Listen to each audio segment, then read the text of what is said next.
আচ্ছা, আশা করি আমার স্ক্রিন আর কথা শোনা যাচ্ছে।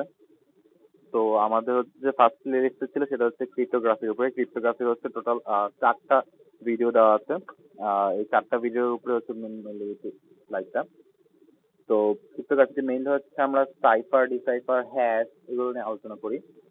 ক্রিপ্টোগ্রাফিতে আমরা দুইটা জিনিস মেইনলি ইনশিওর করার চেষ্টা করি। একটা কনফিডেন্সিয়ালিটি আর একটা ইন্টিগ্রিটি। কনফিডেন্সিয়ালিটি ডাটাটা যাতে সুরক্ষিত থাকে সেটা নিশ্চিত করে। আর ইন্টিগ্রিটি ডাটাটা কতটুকু বৈধ আছে, ডাটাটা যে আনচেঞ্জ সেটা ইনশিওর করে। তো কনফিডেন্সিয়ালিটির জন্য আমরা সাইফার ইউজ করি। বিভিন্ন রকমের সাইফার আছে, এর মধ্যে সবচেয়ে কমন এবং সবচেয়ে সহজ সাইফার যেগুলো, এগুলো সাবস্টিটিউশন সাইফার, ফিশিং সাইফার আর পারমিটেশন সাইফার। তো সাবস্টিটিউশন সাইফারে জেনারেলি আমরা যেটা করি সেটা প্রতিটা লেটারকে স্পেসিফিক একটা লেটার দিয়ে চেঞ্জ করি। লাইক প্লেন টেক্সট, অর্থাৎ যেটা আমাদের ইনপুট, সেখানে যদি আমাদের এ বি সি থাকে তো আমরা এ কে এল দিয়ে চেঞ্জ করবো, বি কে নির্দিষ্ট লেটার দিয়ে চেঞ্জ করবো, সি কেও সেম। তো এরকম করে মেনলি সাবস্টিটিউশন সাইফারটা কাজ করে। ফিশিং সাইফারের ক্ষেত্রে আমরা যে প্লেন টেক্সটের যে লেটার গুলো আছে ওইগুলো অর্ডার গুলো চেঞ্জ করে দিই। অর্থাৎ এর যে পজিশনস আছে এগুলো আমরা চেঞ্জ করি। যেমন যদি আমাদের এ এর অবস্থান 1, তো আমরা যদি এখন 5 দিয়ে ফিক্স করি, তো তাহলে প্লেন টেক্সটে যদি এ থাকে সেটা এ তে পরিণত হবে। যে কারণ 1 + 5 6, আর এফ এর অবস্থান 6-এ। Moving on to next permutation cipher. Permutation cipher যেটা হয় যে প্লেন টেক্সটে যে আমাদের যে লেটার গুলো দেওয়া আছে, লেটার গুলোকে জাম্বলড করে দেয়। অর্থাৎ ওদের অর্ডারটা চেঞ্জ করে দেয় একটা নির্দিষ্ট পারমুটেশন অনুযায়ী। তো এই 3টে সাইফার খুব সহজ। ফ্রিকোয়েন্সি অ্যানালাইসিসের মাধ্যমে বা যে কোনো উপায়ে এগুলা ডিকোড করা যায়। অ্যাটমোস্ট হাইয়েস্ট যদি এটাতে শুধু অ্যালফাবেট থাকে তাহলে এটাতে হাইয়েস্ট 26 ফ্যাক্টোরিয়াল অ্যাটেম্পস আমাদের দরকার হবে। তো এখন বর্তমানে মডার্ন ক্রিপ্টোগ্রাফিতে যে সবচেয়ে বেশি যেটা ইউজ করা হয় সেটা এক্সটোর। এক্সটোর গেট, আমরা জানি যে অ্যান্ড গেট, অর গেট, নর গেট, সেরকম এক্সটোর গেট রয়েছে। আহ, তো এই এক্সটোর গেট ইউজ করে ডাটা ডাটা ইনক্রিপশন করার খুব খুব ভালো একটা দিক যে আমরা যে এনক্রিপশন করব এটাকে পুনরায় আমরা ফেরত পেতে পারি, এবং একটা নির্দিষ্ট কি আমরা অ্যাসাইন করি। এই কিটা ছাড়া আমরা এই ডাটাটা ডিসাইফার করতে পারবো না। তো এক্সটোর গেট তো আমরা আসলে সবাই জানি। সেটা যে দুইটা ইনপুট যদি সেম হয় তাহলে সরি, দুইটা ইনপুট যদি সেম হয় তাহলে এটা 0 দেখাবে। আর যদি দুইটা ইনপুট ভিন্ন হয় তাহলে এটা 1 দেখাবে। তো এখানে আমরা যেটা করি, প্লেন টেক্সটের পাশাপাশি প্লেন টেক্সটের সেম লেন্থের একটা কি নেই, দেন প্রতিটাই বিট বাই বিট এক্সটোর করি। এক্সটোর করলে যেটা পাই সেটা সাইফার টেক্সট। নির্দিষ্ট কি ছাড়া এই সাইফার টেক্সটটাকে ডিসাইফার করা পসিবল না। পসিবল না বলা উচিত না, ব্রুট ফোর্স করে করা যায়, but like in general cases আমরা বলি যে খুব হেভি সিকিউরিটি থাকে এটাতে। তো যেটা হয় যে এখানে যে আমরা সাইফার টেক্সটটাকে পাই, সাইফার টেক্সটটাকে যদি আমরা পুনরায় সেম কি দিয়ে এক্সটোর করি তাহলে প্লেন টেক্সট পাবো। এক্সটোর আমরা বিভিন্ন কেসে ইউজ করতে পারি, যেমন ওয়ান টাইম প্যাড, দেন এইএস আছে, ব্লক সাইফার আছে, স্ট্রিম সাইফার আছে। তো সবগুলো ক্ষেত্রে যেটা স্পেসিফিক একটা জিনিস মাথায় রাখতে হবে সেটা যে আমাদের যে কি ইউজ করতেছি, কি এর লেন্থ আর আমাদের প্লেন টেক্সটের লেন্থ সেটা সমান হতে হবে। আমরা বিভিন্ন ইমেজের উপরে এই সেম এক্সটোর গেট অ্যাপ্লাই করতে পারি। তো ইমেজের ক্ষেত্রে খেয়াল করা যাবে যে একই কি দুইটা একই একাধিক প্লেন টেক্সটের ক্ষেত্রে একই কি আমরা ইউজ করতে পারবো না। তা না হলে সবগুলো যদি ডেটা সবগুলো সাইফার টেক্সট আর প্লেন টেক্সট যদি অ্যাভেলেবেল থাকে হ্যাকারের কাছে, তাহলে সে কিটা সে প্যাটার্ন দেখে সে কিটা বের করার একটা চান্স থাকে। যেমন দুইটা ইমেজ যদি আমরা সেম কি দিয়ে এক্সপ্লোর করি তাহলে যে আউটপুট যে দুটো ইমেজ পাবো ওই দুইটা ইমেজে কিন্তু প্লেন প্লেন টেক্সট প্লেন ইমেজের যে প্যাটার্ন গুলা, আকার আকৃতি, এগুলো বোঝা যায়। তো এটাকে যে বললাম এইএস সাইফার। এইএস সাইফার দুইটা দুইটা পার্টের, দুইটা পার্ট না ঠিক দুটো অংশ এটা ইসিবি ব্লক সাইফার আর সিপিআর স্ট্রিং সাইফার। তো ব্লক সাইফার যেটা আমরা মেইনলি করি সেটা পুরো ডেটাটাকে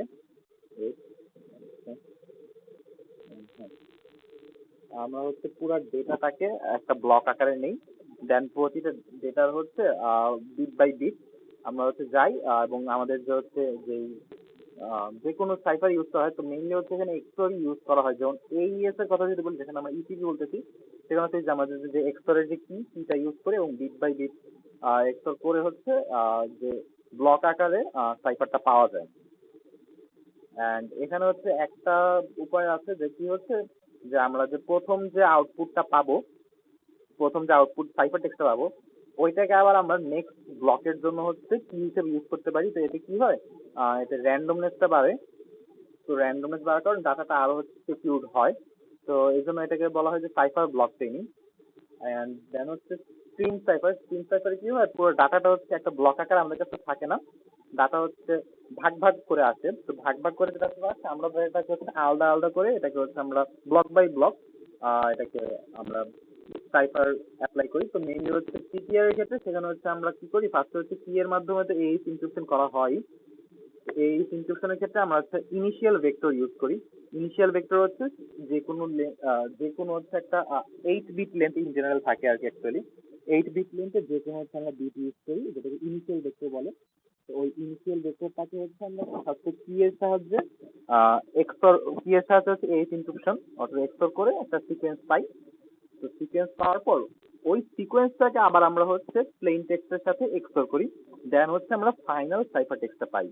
তো প্রথম যে ব্লকের জন্য আমরা যে ইনিশিয়াল ভেক্টরটা ইউজ করছি, পরের ব্লকের জন্য ইনিশিয়াল ভেক্টরটা এক করে বাড়বে। এভাবে হচ্ছে একদম লাস্ট বিট পর্যন্ত যাবে।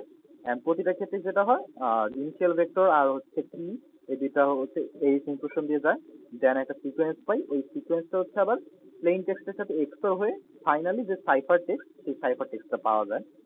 দুইটাই হচ্ছে সমানভাবে সমান সিকিউর এবং দুইটা ভিন্ন ভিন্ন কেসে ইউজ করা। যদি আমাদের ডাটা একসাথে থাকে তাহলে হচ্ছে আমরা ব্লক সাইফার ইউজ করতে পারি। ডাটা যদি ফুললি অ্যাভেলেবল একসাথে আমার কাছে না থাকে, যেমন হচ্ছে কোনো স্ক্রিনিং, তখন হচ্ছে আমরা সিপিআর স্ক্রিনটা ইউজ করতে পারি। তো এরপরে হচ্ছে যেটা হচ্ছে সেটা হচ্ছে হ্যাশ নিয়ে কথা বলবো। একটু আগে আমি বলছিলাম যে ক্রিপ্টোগ্রাফিতে হচ্ছে দুইটা পার্ট ইনশিওর করা হয়, একটা হচ্ছে কনফিডেন্সিয়ালিটি আর একটা হচ্ছে ইন্টিগ্রিটি। তো ইন্টিগ্রিটিতে যেটা করা হয় সেটা হচ্ছে যে ডাটা যে আনচেঞ্জ, ডাটাতে যে কোনো ইনকেস কোনো চেঞ্জ করা হয় না। এমন হতে পারে যে আমাদের ডাটার মধ্যে কোনো পেলোড ঢুকাই দেওয়া হলো, তো এরকম কিছু যাতে না করা হয় সেটা ইনশিওর করা হয় হ্যাশের মাধ্যমে। সাইফারের ক্ষেত্রে যেটা আমরা দেখছিলাম সেটা হচ্ছে যে সাইফার হচ্ছে রিভার্সিবল, অর্থাৎ যেমন এক্সরের ক্ষেত্রে দেখলাম যে সেম কি দিয়ে হচ্ছে যদি কি অ্যাপ্লাই করতে থাকি তাহলে হচ্ছে এটা আবার হচ্ছে পুনরায় আমরা প্লেন টেক্সট পেতে পারি। বাট হ্যাশের ক্ষেত্রে যেটা হবে সেটা হচ্ছে এটা ইরিভার্সিবল হবে। তো এখন বিভিন্ন রকম হ্যাশই আছে, এর মধ্যে সবচেয়ে কমন মেথড হচ্ছে MD5 আছে, SA256 আছে, SHA224 আছে, SHA অর্থাৎ সিম্পল হ্যাশ অ্যালগরিদম। তো এখন হচ্ছে বর্তমানে সবচেয়ে বেশি MD5 আর SHA256 ইউজ করা হয় ইন জেনারেল বিভিন্ন প্রবলেমস। তো মেইনলি আমি এই দুইটা মেথডই সবচেয়ে বেশি পাইছি, SHA256 আর MD5। তো এই হ্যাশ ব্যবহার করে হচ্ছে পাসওয়ার্ড ট্র্যাক করা যায়। তো এখানে যে মেথডটা যে মেইনলি যেটা হয় যে আমাদের হচ্ছে একটা হচ্ছে পাসওয়ার্ড দেওয়া আছে, সরি,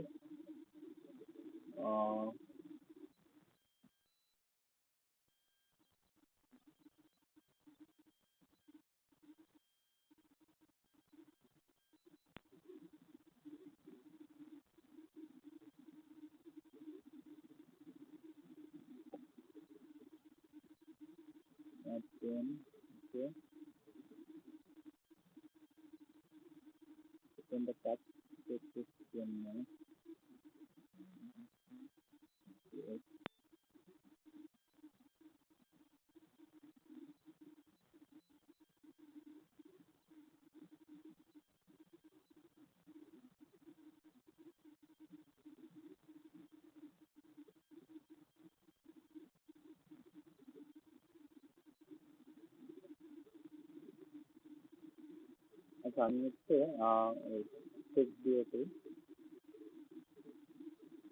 মেইনলি এখানে যেটা হয় সেটা হচ্ছে যে আমাদের যে মেইন পাসওয়ার্ডটা থাকবে, পাসওয়ার্ডটাকে হচ্ছে আমরা অ্যালগোরিদমের মধ্যে দিয়ে নিয়ে যাই। হচ্ছে এটা হচ্ছে আমার এই বক্সটা হচ্ছে পাসওয়ার্ড, পেন টুলটা রাখতে পেছনে। তো এটাকে হচ্ছে আমি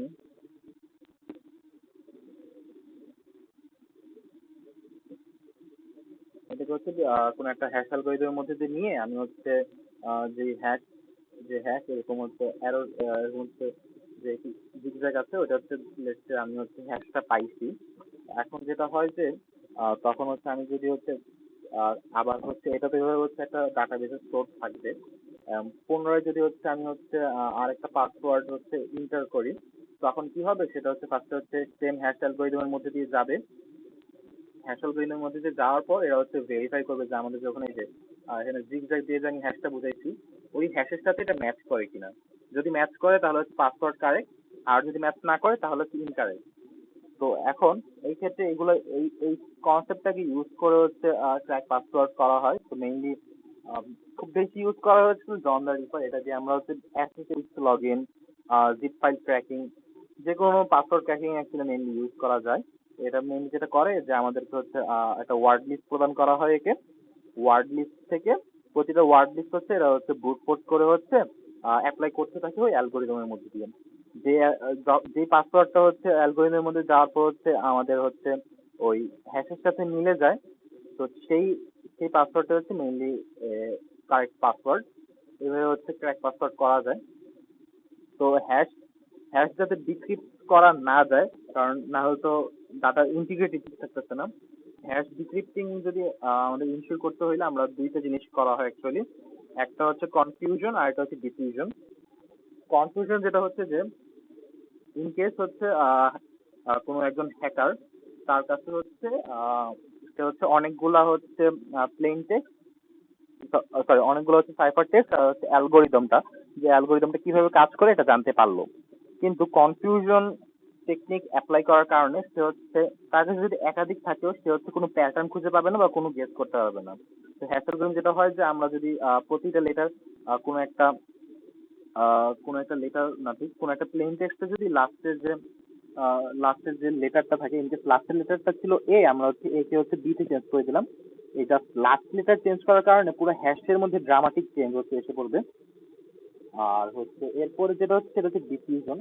ডিফিউশন হচ্ছে কি ডিফিউশন যেমন হচ্ছে আমরা যদি এক লেয়ার বাই লেয়ার হচ্ছে এটাতে সিকিউরিটি অ্যাড করাই হয় করার কারণে যেটা হয় যে আহ, তার এই হ্যাশটা হচ্ছে খুব সিকিউর হয়। এবং ইনকেস যদি আমরা ফার্স্ট লেয়ারটা ব্রেক করতেও পারি, লেয়ার বাই লেয়ার অ্যাপ্লাই করা হয়েছে, তো তো তো যার কাছে থাকবে যে হচ্ছে ফার্স্ট লেয়ারটা হচ্ছে যে হচ্ছে ফার্স্ট লেয়ারটা ডিক্রিপ্ট করতে পারবেও, সে হচ্ছে সবগুলা পারবে না। তো ডিক্রিপশনের মাধ্যমে হচ্ছে আর কি এই লেয়ার বাই লেয়ার সাইফারটা ইনশিওর করা হয়। তো আমরা হচ্ছে এখানে হচ্ছে কি নিয়ে কথা বলবো, কিটা হচ্ছে হ্যাশের সাথে হ্যাশটার সাইফার দুইটার সাথে একসাথে রিলেটেড বলা যায়। তো কি এর যে ব্যাপারটা যে আমরা হচ্ছে লাইক কোনো সেন্ডার থেকে যে ডাটা পাঠাই সেটা যে আবার কোনো সেম জায়গায় ভালো মতো পৌঁছাচ্ছে, এটা যে মাঝখানে অন্য কেউ এটা পাঠায়নি সেটা আমরা কিভাবে ইনশিওর করব। সেই ক্ষেত্রে হচ্ছে অ্যাকচুয়ালি আমরা ইনক্রিপশন ইউজ করি। ইনক্রিপশনের যে ব্যাপারটা সেখানে হচ্ছে যে একটা নির্দিষ্ট কি সবাইকে দেওয়া থাকে। আমি হচ্ছে সেই আমার যে লেখাটা, সেই লেখাটা দিয়ে হচ্ছে ডাটাটাকে হচ্ছে আমি ইনকোড করব সাইফারে, এবং আমি যাকে প্রেরণ করব সে হচ্ছে আবার পুনরায় তার কাছে যেহেতু কিটা আছে ওই কি দিয়ে সে হচ্ছে সাইফারটাকে ডিসাইফার করতে পারবে। বাট অ্যাসিমেট্রিক কি এর ক্ষেত্রে যেটা হয় আমরা হচ্ছে দুইটা কি ইনভলভ থাকে। তো একটা হচ্ছে প্রাইভেট কি আর একটা হচ্ছে পাবলিক কি। এটা মেইনলি হয় যখন হচ্ছে ডাটাটা আরেকটু সুরক্ষিত রাখতে হবে আমার, এবং এমন হয় যে ইনকেস ডাটাটা হচ্ছে আহ, সবার কাছে দেওয়া যাবে না। তো সেই ক্ষেত্রে যেটা হয় প্রাইভেট কিটা শুধুমাত্র আমার কাছে থাকে, আর পাবলিক কিটা আমি যাকে যাকে দিতে চাই তার কাছে দেওয়া থাকবে। এখন প্রাইভেট কি দিয়ে যেটা হয় যে আমি হচ্ছে আমার ডাটাটাকে যে ইনকোড করব সেটা হচ্ছে শুধুমাত্র ওই প্রাইভেট কি দিয়ে ইনকোড করতে পারবো। প্রাইভেট কি দিয়ে ইনকোড করার পরে দেন হচ্ছে যার কাছে পাঠাবো রিসিভার যে ডাটাটাকে ডিকোড করবে তার জন্য তার দরকার হবে হচ্ছে একটা পাবলিক কি, যেটা আমি তাকে দিয়েছি। পাবলিক কি দিয়ে শুধুমাত্র সে ডাটাটা ডিকোড করতে পারবে, সে ওইটা দিয়ে ইনকোড করতে পারবে না। তো এই ক্ষেত্রে যেটা হয় যে ডাটাটা যে আমি পাঠাচ্ছি সে সেটা ভেরিফাই করতে পারতেছে। ইনকেস আমি মেসেজের মধ্যে লিখলাম যে সেন্ড বাই আমার নাম দিয়ে দিলাম, দেন তো সেক্ষেত্রে সে পাবলিক কি যে ডিকোড করলো এটা পাবে, কিন্তু কেউ হচ্ছে যেহেতু তার কাছে প্রাইভেট কি নেই সে চাইলেই সেন্ড বাই ওটা পরিবর্তন করতে পারবে না। এখন এক্ষেত্রে বিভিন্ন অ্যাসিমেট্রিক কি এর অনেকগুলো এক্সাম্পল আছে, যেমন পিজিপি আছে, আরএস অ্যালগোরিদম আছে। আরএস অ্যালগোরিদম মূলত হচ্ছে মডুলার অ্যারিথমেটিক অ্যাপ্লাই করে হচ্ছে এটা যে ক্যারেক্টারিস্টিক্স ডিফাইন করা হয়। আর এছাড়া হচ্ছে আমাদের কম্পিউটার ডাটার ক্ষেত্রে আমরা বিভিন্ন হচ্ছে কম্পিউটার, আমাদের তো নর্মাল ল্যাঙ্গুয়েজ থেকে কম্পিউটার ডাটা সেটা ইনকোড করতে হবে। তো ইন জেনারেল বিভিন্ন ফাইলস গুলো যেভাবে ইনকোড করা হয় সেটা হচ্ছে হেক্স, বাইনারি, বেস 64, UTF-8 আর ASCII কোড। এগুলো যেটা হয় যে কম্পিউটারকে কম্পিউটারের কম্প্রিহেন্সিবল ভাষায় হচ্ছে সেটা হচ্ছে পরিবর্তন করে দেয়। তো আমরা যদি এমন হয় যে বিভিন্ন ফাইল হচ্ছে কি হয় যে এনক্রিপ্টেড আছে বা এটা হচ্ছে আমরা অ্যাক্সেস করতে পারতেছি না, সেটা যদি আমরা হচ্ছে ওটার স্ট্রিংস গুলো চেক করে বাইনারি কেমন, ওটা হেক্স ডাম্প করি। হেক্স ডাম্প হচ্ছে একটা টুলের নাম, যেটা দিয়ে হচ্ছে ফাইলের হচ্ছে হেক্স কোডটা পাওয়া যায়। ওইটা দিয়ে হচ্ছে আমরা হেডার হেক্স, অর্থাৎ শুরুর দিকে যে হেক্স সেটা হচ্ছে মেইনলি ফাইলের ফরম্যাটকে ডিফাইন করে, ওইগুলো হচ্ছে পাবো। এরকম করে হচ্ছে আমার ওই ইনকোডেড কম্পিউটার ডাটা থেকে অনেক কিছু পাওয়া যায়, এবং সিটিএফ এ এটা খুব কমন একটা ব্যাপার। রিভার্স ইঞ্জিনিয়ারিং ও এটা কাজে লাগে, লাইক বলা যায় যে অর্ধেকের মতো বলা যায়। তো যদি এক্সাম্পল দেই, ASCII কোডকে হচ্ছে আবার আমরা হচ্ছে অক্টাল, হেক্সাডেসিমাল, বাইনারি, ডেসিমাল যে কোনো কিছুতে পরিবর্তন করতে পারি।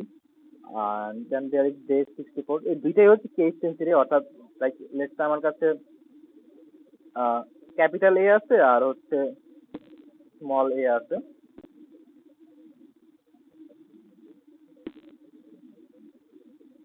সেটা তো স্মল এ বলা যায় আর কি, অর্থাৎ ধরলাম এটাই স্মল এ। তো এখন হচ্ছে কি দুইটার জন্য দুই রকমের ভ্যালু আমি পাবো, দুইটার জন্য সেম ভ্যালু থাকবে না। বেস 64 এর ক্ষেত্রে হচ্ছে বিভিন্ন রকম ফরম্যাট থাকে, ROT 13, অ্যাটম 128, I2A 64, এরকম অনেকগুলো থাকে। তো আমরা হচ্ছে এগুলো হচ্ছে সাইবার শেপ, হচ্ছে সবগুলোই হচ্ছে আমাদের এই মেথড গুলো দেওয়া থাকে, খুব হ্যান্ডি একটা টুল। যেমন এখানে হচ্ছে আমরা বাংলাদেশ লেখাটাকে যদি বেস 64 নেই, বেস 64 একটা কমন বৈশিষ্ট্য হচ্ছে কি, এটা হচ্ছে লাস্টে হচ্ছে ডাবল ডাবল ইকুয়াল সাইন থাকে। তো দেওয়া না থাকলেও যে সেটা বেস 64 না, বাট ইন কেস আমাদের কোনো সাইফারের ক্ষেত্রে লাস্টে দুইটা ইকুয়াল সাইন দেওয়া আছে, তো ফার্স্ট গেস শুড বি যে ওইটা হচ্ছে একটা বেস 64, তো ওইভাবে ডিকোড করার চেষ্টা করা যায়। তো এখন এগুলো ছিল ভিডিওর মধ্যে আলোচনা করার বিষয়। নেক্সট যদি আমরা অ্যাডিশনাল ইনফো হচ্ছে আলোচনা করি, তো একটা কোয়েশ্চেন অ্যাকচুয়ালি আমার মাথায় আসছিল, সেটা হচ্ছে যে আমরা ক্রিপ্টোগ্রাফিতে এক্সর কিজ কেন ইউজ করি? আরো তো অনেক গেট আছে, অর অর যেমন হচ্ছে মৌলিক গেট। তো এগুলো তো ইউজ করলে আরো কম হচ্ছে কমপ্লেক্সিটি হওয়ার কথা। দেন দের এক্স নর, ন্যান্ড নর, এক্স অর কেন? তো এখানে যেটা হয়, আমি হচ্ছে সবগুলোর ক্ষেত্রে যে লাইক কোনটা কি ফিচার ল্যাক করে সেটা হচ্ছে আমি লিখছি। এন্ড গেটে যেটা হয় যে ডাটাটা হচ্ছে ইরিভার্সিবল হয়ে যায়। তো আমরা জানি সাইফারের ক্ষেত্রে ডাটা কিন্তু রিভার্সিবল হতে হবে। তো ইনকেস আমি ডাটাটা জাস্ট ইনকোড করে ফালায় রাখলাম, বাট এটা আমি ডাটাটা ফেরত পাইতেছি না, তখন তার ডাটাটা অ্যাকচুয়ালি ইনপুট করে লাভ নাই। সেক্ষেত্রে হচ্ছে এন্ড গেটের ক্ষেত্রে সেটা করা যায় না। প্লাস এক্সোর গেটের হচ্ছে কি অনেকগুলো হচ্ছে ম্যাথমেটিক্যাল ক্যারেক্টারিস্টিক থাকে। হ্যাঁ, অনেকগুলো ম্যাথমেটিক্যাল ক্যারেক্টারিস্টিক থাকে। তো সেই ক্ষেত্রে এটা হচ্ছে এন্ড গেট নয়, এবং বেশিরভাগ গেটে অ্যাকচুয়ালি ওই ম্যাথমেটিক্যাল ক্যারেক্টারিস্টিক্স গুলা সাপোর্ট করে না। দেন অন্যান্য গেটের ক্ষেত্রে যেটা হয় যে সেটা হচ্ছে ডাটার একটু চেঞ্জের কারণে 1 বা 0 যে কোনো বিটের প্রতি এটা হচ্ছে একটু বায়াস হয়ে যায়, যে ওইটা আসার চান্স বেশি হয়। তো ওইটা দেখে না অ্যাকচুয়ালি হ্যাকারের পক্ষে অনেকগুলো ডেটা থাকলে গেস করা সম্ভব হয় প্যাটার্ন দেখে, কিন্তু এক্সপ্লোর এর ক্ষেত্রে ওটা অ্যালো করে না। তো এন্ড এর কাহিনী তো এটা। অর এর ক্ষেত্রে হচ্ছে লাইক এটা হচ্ছে মোস্ট ভালনারেবল, লাইক এটা হচ্ছে যে কেউ ইজিলি গেস করতে পারবেন আর ইজিলি প্রেডিক্টেবল। তো অর এর কথাই আসে না অ্যাকচুয়ালি। দেন হচ্ছে ন্যান্ড গেট। ন্যান্ড গেটের হচ্ছে এন্ড গেটের মধ্যে সেম সমস্যা, লাইক এন্ড গেটের যে সমস্যাগুলো ন্যান্ড গেটের সেম সমস্যাই, যেটা ইরিভার্সিবল। প্লাস হচ্ছে কি এক্সো গেটের তো এটা হচ্ছে আরো কমপ্লেক্স সার্কিট থাকে, যার কারণে হচ্ছে এটা ডিজাইন করতে আরো বেশি কমপ্লেক্সিটি ফেস করা লাগে, তো টাইমও বেশি লাগে। প্লাস আমি একটু আগে বললাম যে বায়াস থাকে, এখানে হচ্ছে ন্যান্ড গেট যেটা হয় সেটা হচ্ছে 1 এর প্রতি বায়াস থাকে। দেন নর গেটের ক্ষেত্রে যেটা হয় এটা হচ্ছে ইরিভার্সিবল, আর এটা হচ্ছে ডিজাইনটা অনেক কমপ্লেক্স হওয়ার কারণে স্লোয়ার রেসপন্স হয়। ন্যান্ড গেট যেমন হচ্ছে 1 এর প্রতি বায়াস থাকে, নর গেট হচ্ছে 0 এর প্রতি বায়াস থাকে। আর এই দুইটারই হচ্ছে ম্যাথমেটিক্যাল যে কোনো ক্যারেক্টারিস্টিক, যেমন আমি বললাম এক্সট্রা খুব ইউজফুল ম্যাথমেটিক্যাল ক্যারেক্টারিস্টিক থাকে, সেটা নাই। এবং এনট্রপি এর ডিস্টার্ব করে দেয়, অর্থাৎ মানে এই যেটাকে বললাম না, কোন একটা নির্দিষ্ট বিটের প্রতি বায়াস হয়। তো তো যদি এরকম হয় তাহলে হচ্ছে এনট্রপি, অর্থাৎ যে র্যান্ডমনেসটা ওটা ডিস্ট্রয় হয়ে যায়। এক্স নয়ের ক্ষেত্রে কি হয় সেটা হচ্ছে এক্সর এর এক্সট্রা আরো একটা নট গেট ইউজ করা লাগে প্রথমত, তার উপরে আহ, নির্দিষ্ট কিছু নির্দিষ্ট কিছু সিকোয়েন্সিয়াল প্লেন টেক্সটের কারণে ওটা হচ্ছে একটা প্যাটার্ন তৈরি হওয়ার চান্স থাকে। যার কারণে এটাও আমরা মেইনলি ইউজ করি না। তো এই জন্য হচ্ছে এক্সট্রাটাই অ্যাকচুয়ালি বেস্ট অপশন ক্রিপ্টোগ্রাফির ক্ষেত্রে। তো নেক্সট এডিশনাল ইনফো যেটা আমি দিতে চাচ্ছি সেটা হচ্ছে পাইথন। ক্রিপ্টোগ্রাফির ক্ষেত্রে খুব কম, বেশিরভাগ অনেক সিটিএফ এ দেখা যায় কি যে যে ফাংশন গুলা বা যে ডাটা গুলা সেটা হচ্ছে বেস 64 দিয়ে ইনকোড করা হয়। এন্ড বেস 64 ইনকোডটা করা হয় একটা পাইথন প্রোগ্রামে, কারণ এটা খুব কমন একটা বলা যায় উপায়। তো এখানে আমার যেটা হচ্ছে যে প্রথম হচ্ছে এটা হচ্ছে মেইন ফাংশনটা। প্রথম হচ্ছে আমাদের আসলে কল করা লাগে যে জেডলিব। এখানে হচ্ছে আমরা ডাটাটাকে দুইটা সাইফার পারবো, একটা হচ্ছে জেডলিব আর একটা হচ্ছে বেস 64। তো এই ক্ষেত্রে হচ্ছে প্রথমত এই দুইটা হচ্ছে আমাদের যে মডিউল, পাইথন মডিউল, এই দুইটা হচ্ছে ইম্পোর্ট করে নেওয়া লাগবে। ইম্পোর্ট করার পরে ডাটাটাকে হচ্ছে আমরা এখানে যে দেওয়া আছে ::-1, অর্থাৎ ডাটাটাকে হচ্ছে রিভার্স ভাবে সে হচ্ছে কাউন্ট করবে। ঠিক আছে? অর্থাৎ এখানে বলতে তিনটা আমরা টেকনিক অ্যাপ্লাই করতেছি। প্রথমত হচ্ছে জেডলিব, দেন হচ্ছে বেস 64, আবার হচ্ছে ডাটাটা হচ্ছে রিভার্স করে সে দেন হচ্ছে সাইফার অ্যাপ্লাই করবে। দেন এক্সিক, অর্থাৎ যে ফাংশন পাইথনের মধ্যে যে ফাংশনটাকে আমি বেস 64 এর মধ্যে দিয়ে রাখছি যে এভাবে একটা ফাংশনটা কাজ করবে, সেই ফাংশনটাকে আমরা এক্সিক এক্সিক প্যারেন্থেসিস এর মধ্যে দিয়ে দিই। দেন হচ্ছে আমরা হচ্ছে ডিকোড ডিকোড কল করি, যে যাতে হচ্ছে আমার যেখানে যে ইনক্রিপ্টেড ডাটাটা থাকবে সেটা হচ্ছে সে ডিকোড করে যে ফাংশন পাবে সেই ফাংশনটাকে সে এক্সিকিউট করবে। এখন ইনকেস আমাদের হচ্ছে ভিতরে কি ডাটা সেটা হচ্ছে আমাদের এক্সিকিউট না করে জানা লাগবে যে ভিতরে ফাংশনটা কোনটা কি কাজ। সেক্ষেত্রে যেটা করবো, অ্যাকচুয়ালি সেম কাজই করা লাগে, খালি লাস্ট পর্যায়ে এক্সিক যে আমরা যে এক্সিকিউট করার জন্য যে ফাংশনটা ইউজ করতেছি এক্সিক, সেটা অ্যাপ্লাই না করে ওটাকে আমরা প্রিন্টে চেঞ্জ করে দিব। তাহলে হচ্ছে লাইক ওটা ভিতরে কি না কি কাজ করতেছে ওটা আমরা জানতে পারবো।